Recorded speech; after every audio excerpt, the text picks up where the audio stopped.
Hello, my friends, and welcome to another episode of the Acolyte discussion show. Now, if anyone is watching the video version of this, you will be able to tell that there are no guests this week. The reason for that is just because yesterday I was really busy with work, I was in London, and I got back really late, barely had chance to actually watch the episode of Acolyte, and then today, as of recording, it's actually my anniversary, my 6-year anniversary with Megan, and anyone who knows anything about us knows that we're getting married next month, so it's all very busy. I've got guests booked for the penultimate episode next week, which be Tom Rochester, who's been on pretty much all of the discussion batches of series that I've done, and then the finale is going to be Spider Dan and Angry Andy to round it all off. But before we get to all those, this one is just myself, so it is going to be a bit shorter because I'm just going to kind of waffle off my thoughts, and then we'll kind of go from there. I'm going to try and do as little editing as possible because I am currently recording this on my lunch break, and so I have limited time for this, and then tomorrow I'll be editing it. So let's get straight in. So, episode 6 is called Teach/Corrupt.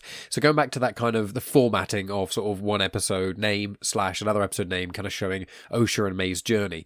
Now, I want to harken back to the day and night episodes, which obviously night is hailed as generally really good, and day was a bit weak. And I think that those two episodes were originally one episode, but then, because Acolyte to me, the biggest issue I'm finding with it at the moment, more than anything, is that it's 8 episodes, but it feels like it should really be 6.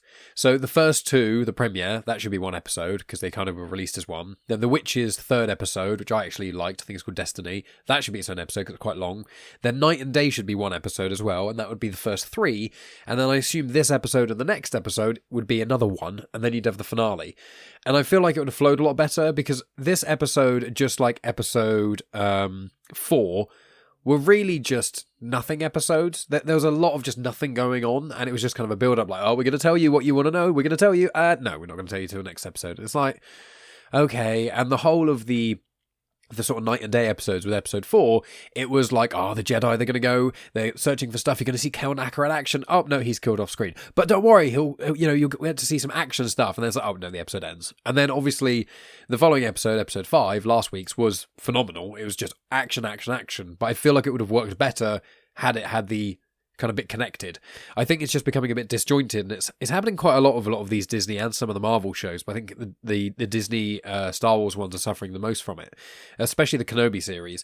And it just feels like when you've got a really big, amazing action set piece, they seem to cut it just before that happens. So it's kind of like, here's all the build up, and then we're going to stop, and then next week you better watch the payoff. And it's like, well, that's not really... I know a lot of people are like, oh, it builds up hype and stuff like that, but for me, as a massive Star Wars fan, I'm just finding it's just kind of making me lose momentum a little bit, because like, oh, I'm built up, and then I have to wait a week, and then by the time the week rolls by, then I'm like, okay, I'm ready to go for more Star Wars, but I'm not like overly hyped from the last episode. I don't want to watch half an hour of talking and exposition just so the action scenes feel more weighted. I don't know. I feel like Acolyte probably would have worked a lot better if it was a movie. And so far, obviously, there's still 2 episodes to go. I could be wrong. But for me, much like the Kenobi series, it just feels like this should be like quite a long movie. Like 2.5 hours, maybe even 2:45. I'd be up for that. But I know that Disney, they want to make their money back from... Well, they want to make some money, and they want people to be subscribed to Disney Plus, and the only way to keep people subscribed to Disney Plus for a long period of time is to make sure that they have always kind of got some sort of content to, put on and things, be it Marvel, Star Wars, or whatever. So I think the formatting of the show is hurting it more than the writing. I know there's a lot of people, including Angry Andy and other friends of mine, who said the writing's a bit weak, and the characters aren't interesting, and they aren't enjoying it that much. I am enjoying it. I think I'm probably enjoying it more than Ahsoka, probably more than Kenobi, and more than Book of Boba Fett. Definitely not more than Andor. And then, I mean, the last week's episode, the all-actiony one, was phenomenal, don't get me wrong, but it's definitely not as good as Andor for me. And then for Mandalorian, it's kind of, I don't know, I don't rate Mandalorian Series 1 that much. I thought it was kind of boring. I thought it was just very episodic. It was alright, it was cool, but there wasn't a lot to it until sort of near the end. And then Series 2 I thought was phenomenal, and then I thought Series 3 was pretty good. I thought Series 3 was probably better than Series 1, but it wasn't like mind-blowing, it was just really cool. So, I feel like this series represents a lot of what the prequels do for me, which is if you split the prequels into a series, it would just be really weak. Phantom Menace. Can you imagine if the first episode of the Phantom Menace series was literally just the sort of introductory bit with Qui-Gon and Obi-Wan, and then them sort of flying away, having R2 save them, and then landing on Tatooine, and then going to Watter's junkyard, and then it ends. You'd be like, well, this is boring. And then the next episode would be all the in-betweeny stuff kind of before the pod racing, which would also be really boring. Then you get one episode of the pod race, which would be really cool. Then you'd get a few more episodes of just more political talk and, again, quite boring-ish stuff. And then the finale would be split in two, or at least all the way up till the time that Darth Maul ignites his double lightsaber. You'd probably get that as an ignite, and then the episode would end. And then the penultimate or the finale episode of Phantom Menace, if it was split into a series, as I said, would just be Darth Maul fight and the Gungan against the Beyond Battle Droids fight and Padme kind of going through the Theed Castle. That would just be the one thing. And that's the issue I'm having, because some people are comparing this to things like House of the Dragon, which I understand. I mean, I'd say House of the Dragon, I haven't seen Series 2 yet, but Series 1 is phenomenal. I really enjoyed Game of Thrones till, David Benioff and D.B. Weiss decided to just rush everything and spoil and just completely ruin the ending. Also, they could get Star Wars, and then them spoiling it meant they lost the opportunity to do Star Wars, which is good. I'm glad that, they couldn't just rush through something and kind of give up because they wanted this other new shiny thing. But you can't compare this to House of the Dragon. You can, but I wouldn't, because Star Wars being compared to something like that is very difficult. Granted, some people say Andor, you can, and Andor is phenomenal. I think you could hold that up as like a HBO style show, but we can't hold everything up to Andor. It's just like, I do it myself, and I've literally done it in this, so I apologise for being a hypocrite, but the thing is that Rogue One is very different to The Force Awakens, and we all just accept that. We don't, when people will finish Rogue One, they weren't like, why is The Force Awakens not more like Rogue One? No, or at least to my knowledge, no one has said that.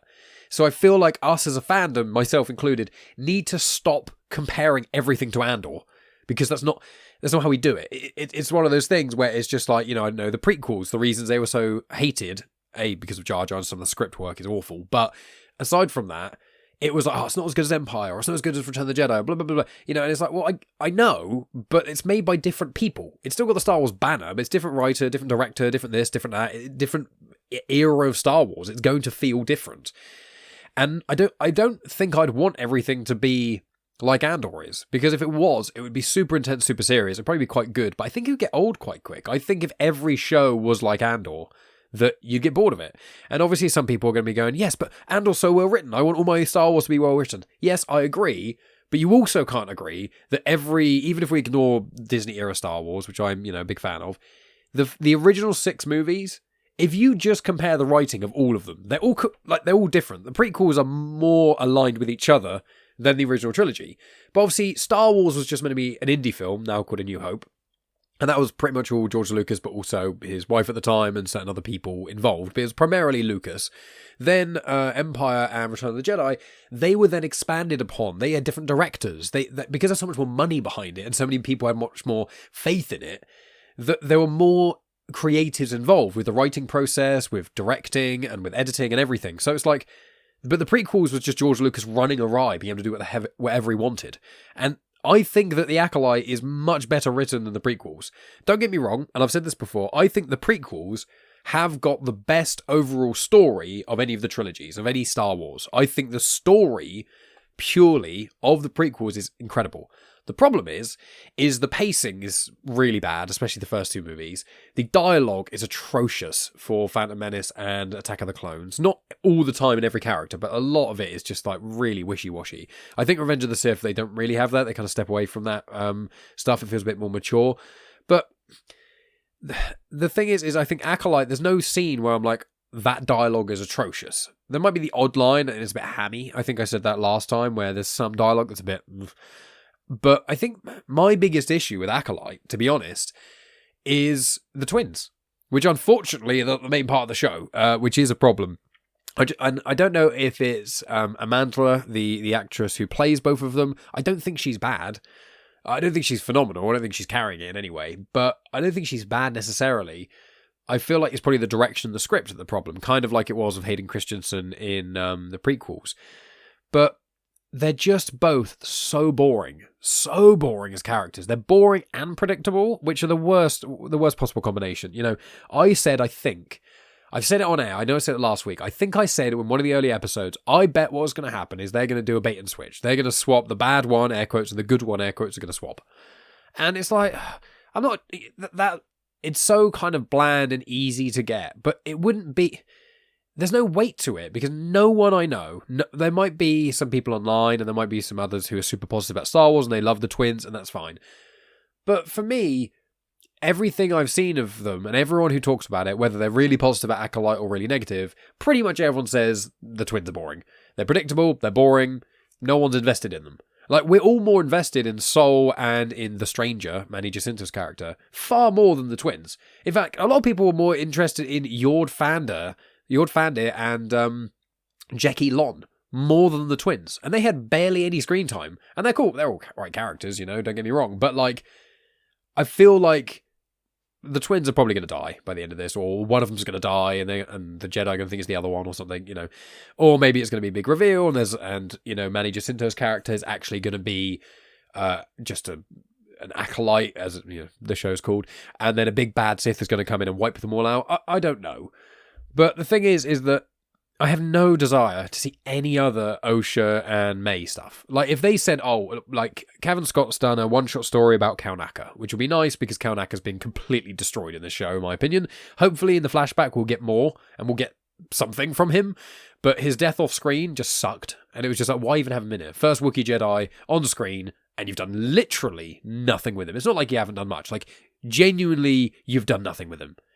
Nothing of him being a Jedi, nothing of him being interesting. He just nodded at Osha, fixed up something, and then was killed. And that's literally it. And you're like, well, why is he even there? What's the point? It's just a waste of Junus, Sumeto, the gentleman who plays the Wookiees. I forget their name, I'm sorry. But it's frustrating because with other characters like Sol, I wouldn't mind having like a little comic miniseries about Sol or a book or something, and I wouldn't mind the same from the Stranger, Manny Jacinto's character.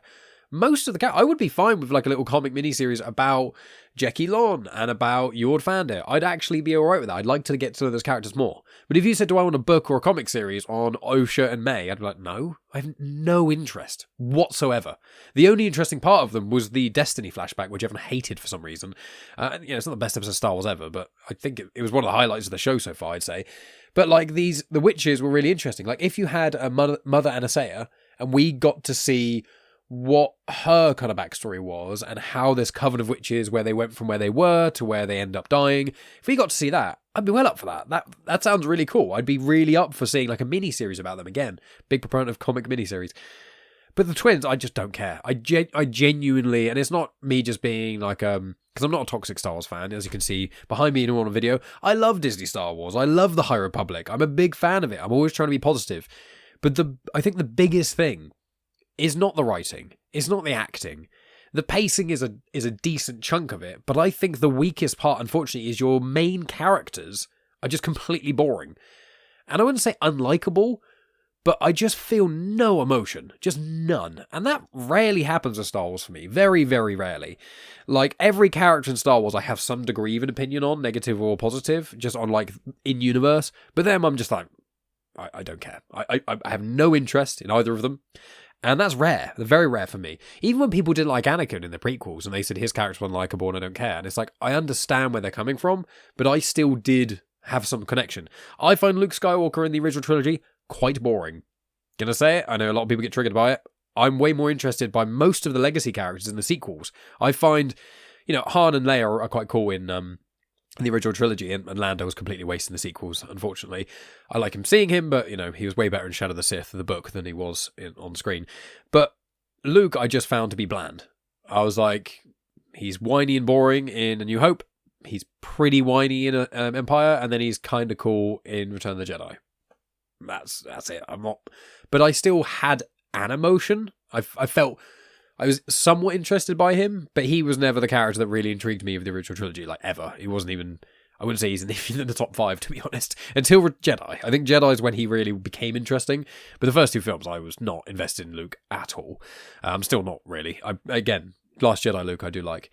But the twins are probably amidst the most boring and uninteresting characters I can think of in any Star Wars series. I had more of an emotional reaction to Babu Frick in the sequels, and so I think that's the biggest shortfall. I think they've just not developed the characters. They've not made either of them extreme enough. They're both so middling that if one of them turns to the light or the dark, it doesn't really matter because we have no emotional weight to them.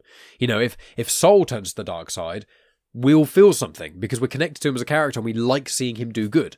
You know, and if a lot of the other characters turn good or bad, you'd be interested. If Jord Vander turned out to not, you know, have his neck snapped and then turned out to be a baddie, we'd be like, oh, okay, that's interesting, that's complex. But when it's like, oh, Osha might become bad, it's like, all right, okay. I mean, I've not had enough time to care about these characters, and all their dialogue has been bland, and everything about them is just so boring, and things just keep happening to them. The very limited amount of agency they actually have are used to make decisions that, again, are quite uninteresting and boring. It's like, oh, they switched. It's like, well, to look into that from the last episode, how hard did May force push Osha to make her just fly back a bit and fall over? And she was so knocked out. I think she had a stab wound as well, which might explain it a little bit, but you only saw that kind of after the fact. But you're like, all that for her to be knocked out to such a degree that May can swap clothes with her completely, and she doesn't wake up or stir at all. And you're like, right? You haven't really shown that May can do the Force that well. Like, we saw it in the flashback a bit. We didn't see, like, a huge amount. So, I don't know. May and Osha are just boring to me, unfortunately. But speaking about this episode, so we've got Osha wakes up on an unknown planet, which looks a lot like Arcto. It's Arcto, I can never remember how to pronounce it. Arcto, which is the place from The Last Jedi where Rey finds Luke. Now, it's not, Leslie Headland's come out and said it's not, it's called Unknown Planet for a reason, but it was meant to look a lot like Arcto to kind of give that the parallels, which I like. There's parallels in Acolyte which are cool on paper, but the way they've just been shown have not really evened out the way that I think they want.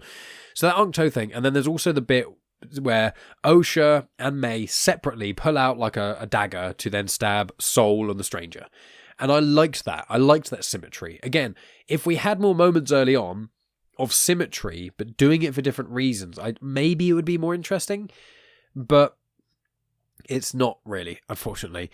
And then there's the issue which in the last episode Jack highlighted, which is Soul seemingly can't tell that May's impersonating Osha. And I said, well, actually, he never named her. I didn't know if I said it on air. I think I messaged him afterwards. But I was thinking, but he never named her. So he might just be saying your sister and being a bit coy so that she kind of is lulled into a false sense of security. But the way he acted in this episode is like, no, he seemingly didn't tell. Now, a lot of people go, how did he not know? And I go, I understand. I'm now going to put my apologist hat on and say I think the reason would be he's literally just experienced severe trauma. He delved into the dark side a little bit. He's very unbalanced. He even says in this episode, how could I not sense him? Like, as in the Stranger, because they obviously met him when he was pretending to be Qimir or however you pronounce his name. And so I feel like he's very unbalanced and he's just not really focusing necessarily that much on it, which I can kind of get. But I feel like it was a bit weak. And the whole Bazil, I know some other people like Bazil, and it's quite Star Warsy, it's quite Ewoky, and I like the Ewoks, but I'm not interested by Bazil. I think he's just a boring, wasted character. He doesn't, so far, he hasn't really done anything. He seemingly alluded, it seems like maybe he's one of the reasons why Soul recognised that May was impersonating Osha, but you didn't have to have him there to have that. I just keep getting scenes of this little creature that's very similar to an Ewok, but not like an Ewok beaver, going around sniffing stuff.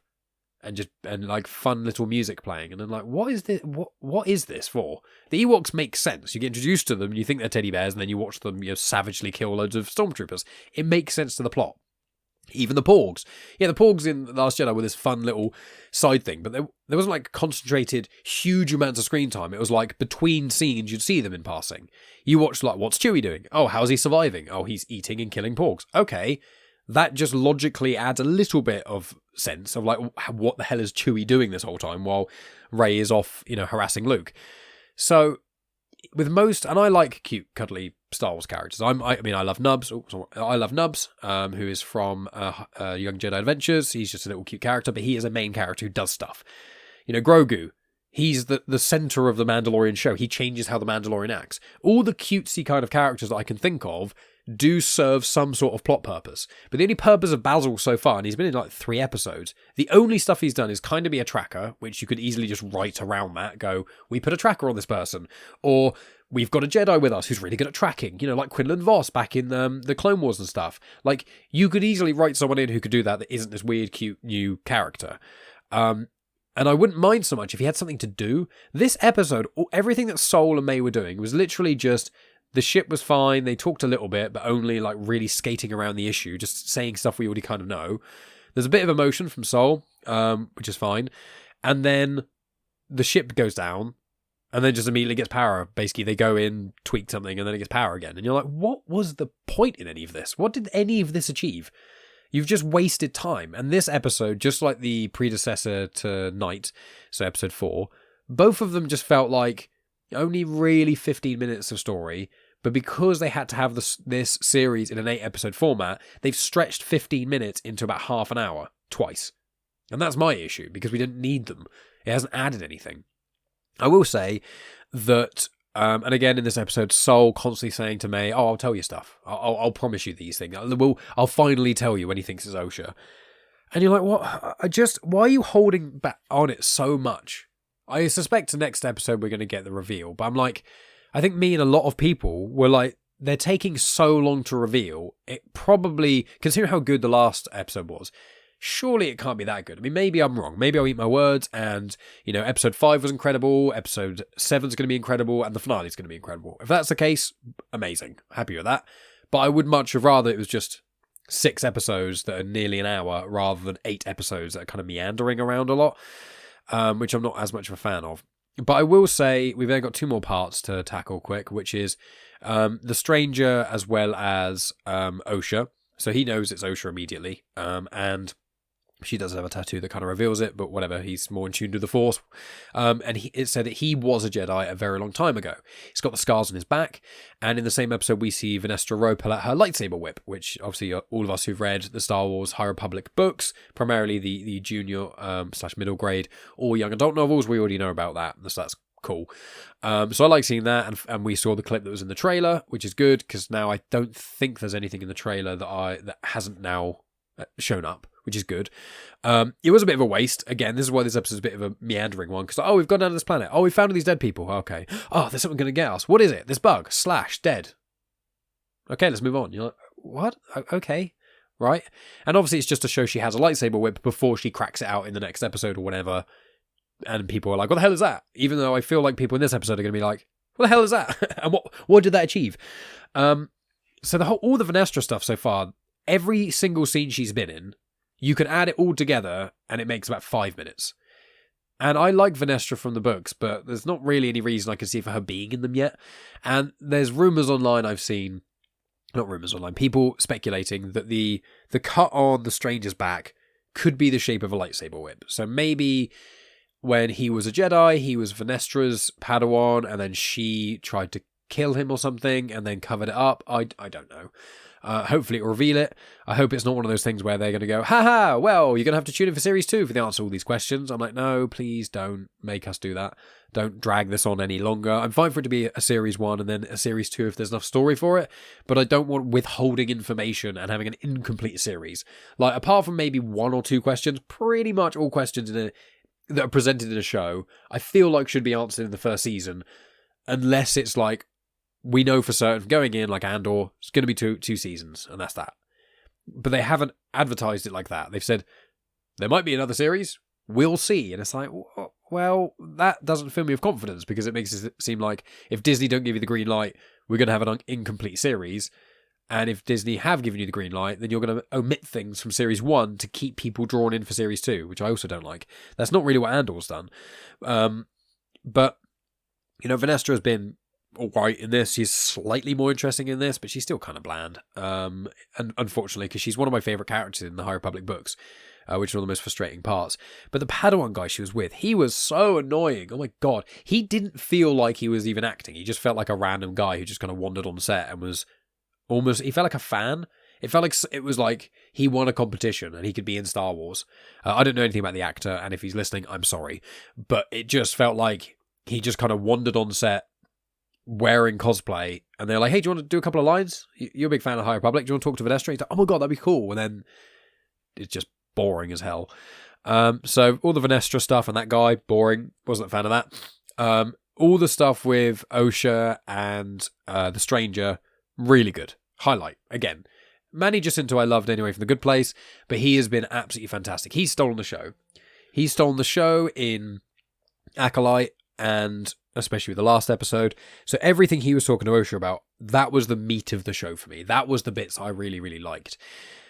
And, you know, he talks a little bit more about cortosis, a little bit about like the ideas of the Jedi and, you know, being able to tap into the Force in a different way and that kind of stuff. And I liked the way he's kind of goading without being overtly antagonistic. He's kind of asking the right questions. I like all that stuff. And then obviously the episode ends with May putting on the cortosis helmet, which earlier on the Stranger says that it blocks out things of the Force. It helps you it blocks things out, your senses, so you can just hone in, so it's just kind of you and the Force, much like when you're younglings and you put those helmets on. And obviously that's harkening back all the way to original Star Wars, when Luke put the Rebel helmet on and, you know, tries to use the lightsaber to deflect the like training orb thing, shooting stun beams at him.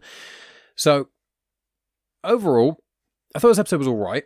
I think it's better than episode 4, and it's not, I don't know if it's as good as the premiere. I mean, you know, episode 5 is definitely the best, all the action, all the killing, all that kind of jazz. For me, it's probably episode 5 is the best, then episode 3 with all the witches, then the premiere, and I find it hard to split the 2 episodes apart, so the premiere I'm just going to call as one, even though it's 2 episodes, then this, and then the episode 4.